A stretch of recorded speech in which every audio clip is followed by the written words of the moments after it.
Mga idol at kabayan, breaking news! Dalawang barko ng China, inakyat ng Amerika, US Coast Guard nagsagawa ng boarding inspection sa dalawang Chinese fishing vessel upang siguraduhin sinusunod nito ang mga regulasyon sa tamang pangingisda sa lugar. Hamas leader isinawalat ang pagkagulat at pagsisi sa naging tugon ng Israel laban sa kanila. Hindi inaasahan ng Hamas na magsasagawa ang Israel ng malawakang paglusob sa Hamas sa pamamagitan ng ground at air assault. Dagdag ng Hamas, ikinagulat din nila ang pagpapadala ng Amerika ng dalawang nuclear aircraft carrier bilang suporta sa Israel.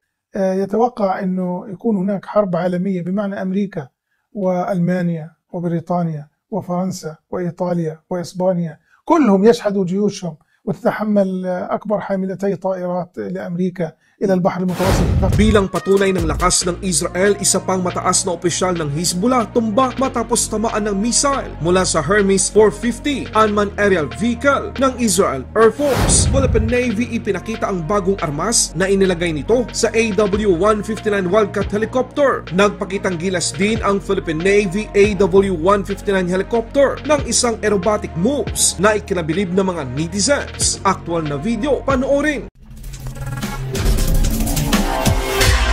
Amerika inakyat ang dalawang barko ng China. Inilahad ng US Coast Guard na dalawa sa mga Chinese fishing vessel ang kanilang inakyat at ininspeksyon habang ito ay nagpapatrol sa Kiribati, isang isla na matatagpuan sa Pacific Island na malapit sa Hawaii. Ginagawa ito ng Amerika upang sugpuin ang iligal na pangisda na kadalasan ay ginagawa ng mga mangisdang nagmumula sa China. Posibleng sinisiguro din ng Amerika na ang mga mangisdang ito ay hindi nagmamasid o nag-iispiya. Ayon sa tagapagsalita ng US Coast Guard, ang ginawa nito ay isang parte ng routine maritime law enforcement upang siguraduhin na ang mga barkong pangingisda ng China ay sumusunod sa mga regulasyon ng Kiribati Exclusive Economic Zone. Sana sa susunod, dito rin magpapatrol ang US Coast Guard kasama ang Philippine Coast Guard at akitin nila ang mga Chinese fishing vessel at tingnan kung sinusunod ba ng China ang mga regulasyon ng Exclusive Economic Zone ng Pilipinas. Payag ba kayo dyan mga kabayan? Mag-comment lang kayo sa video na ito. Sa ibang balita naman, sa eksklusibong panayam, Hamas malaki ang pagsisisi sa kanilang ginawang pagkakamali ang pag-atake sa Israel noong ika-7 ng Oktubre taong 2023. Hindi inakala ng Hamas na ang magiging tugon ng Israel upang labanan sila ay ganito kalakas. Dagdag pa ng isang senior leader ng Hamas, matindi ang puwersang ginamit ng Israel laban sa kanila simula sa ground troops, mga tangke at hanggang sa mga fighter jets. Akala siguro ng Hamas mga kabayan na mananahimik at yuyuko sa kanila ang Israel, pero ang resulta ng kanilang malaking pagkakamali ay siyang magmamarka sa kasaysayan ng pagkawasak at pagkabura ng Hamas sa mundong ito. Sinabi rin ng Hamas senior leader na hindi nila inaakala na magpapadala ang Amerika ng dalawang nuclear aircraft carrier sa Mediterranean Sea upang suportahan ito ang Israel laban sa kanila. Nagsama-sama ang Amerika, Germany, UK, France, Italy, Spain laban sa Hamas. Ipinakita ng Amerika sa Iran at sa mga proxy nito maging sa China, North Korea at Russia kung gaano sila kabilis at kalakas ang kanilang puwersa upang tulungan, suportahan at depensahan ang kaibigan at kaalyadong bansa ng Israel. هل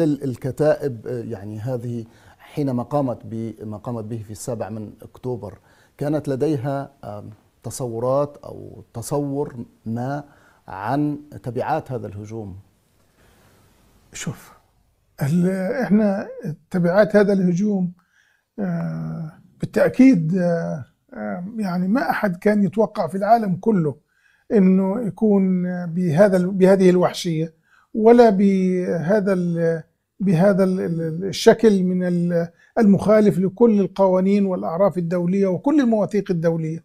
ما أحد كان يتوقع أن يكون بهذا الشكل ولا بهذه الوحشية ولا بهذا الشكل المخالف للقانون الدولية، لأنه في النهاية أنت بتقاتل مقاومة، بتقاتل جنود وليست طائرات ودبابات تقاتل مدنيين. ولو كنتم توقعتم، لو كنتم تخيلتم هذه التبعات، ما أحد كان يتوقع إنه أن تتوجه كل القوى الغربية أمريكا وبريطانيا حرب عالمية على مدنيين. ما أحد كان يتوقع هذا. يعني هل تتوقع إنه في أحد في الدنيا بما فيه أي طرف من الأطراف يتوقع إنه يكون هناك حرب عالمية بمعنى أمريكا وألمانيا وبريطانيا وفرنسا وإيطاليا وإسبانيا كلهم يشحذوا جيوشهم وتتحمل أكبر حاملتي طائرات لأمريكا إلى البحر المتوسط تقف لتقاتل حركة؟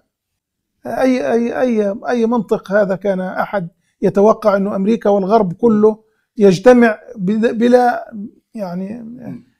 بلا استثناء من أجل الحرب على حركة؟ من الذي كان يتوقع هذا؟ Sa mga nagdududa pa rin kung pwede bang armasan ang mga Hermes 450 unmanned aerial vehicle na gawa ng Israel, makinig kayo. Kita naman sa isang video ang ginawang pag-airstrike ng Israel Air Force sa isang sasakyan sa Lebanon. Kahapon, minanmanan ng isang drone ng Israel Air Force ang isa sa anti-tank unit commander ng Hezbollah sa Lebanon. Matapos masigurong sakay nito ang target na nagngangalang Hussein Muhammad Salami, naglunsad ang Israel Air Force ng Hermes 450 na armado ng Nimrod missile upang wasakin ang nasabing sasakyan. Ganyan ka-advance, high-tech at bangis ang Israel rumesbak sa kalaban. Sa ibang balita naman, speaking of America, ipinakita ng mga barkong pandigma ng Estados Unidos ang puwersa na meron sila upang mapanatili ang kaayusan at laban naman sa kasamaan. Kasalukuyang nasa Mediterranean Sea ang amphibious assault ship na USS Bataan, dock landing ship USS Carter Hall, amphibious transport dock ship USS Mesa Verde at ang guided missile destroyer na USS Arleigh Burke kasama ang United Kingdom.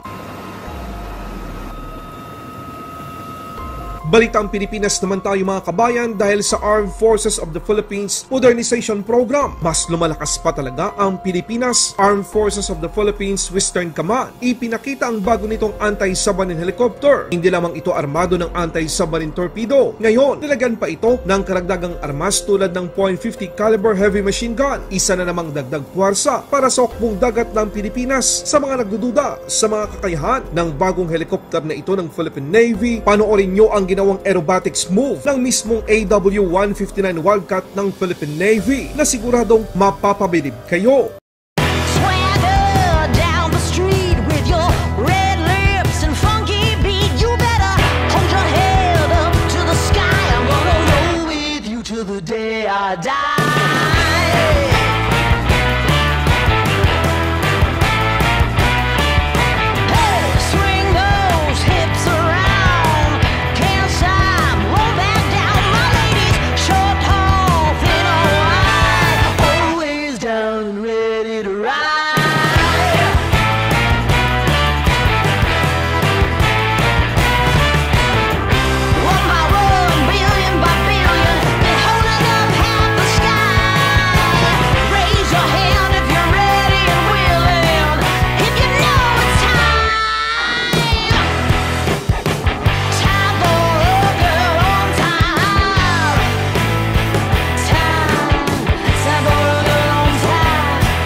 Laban Pinas.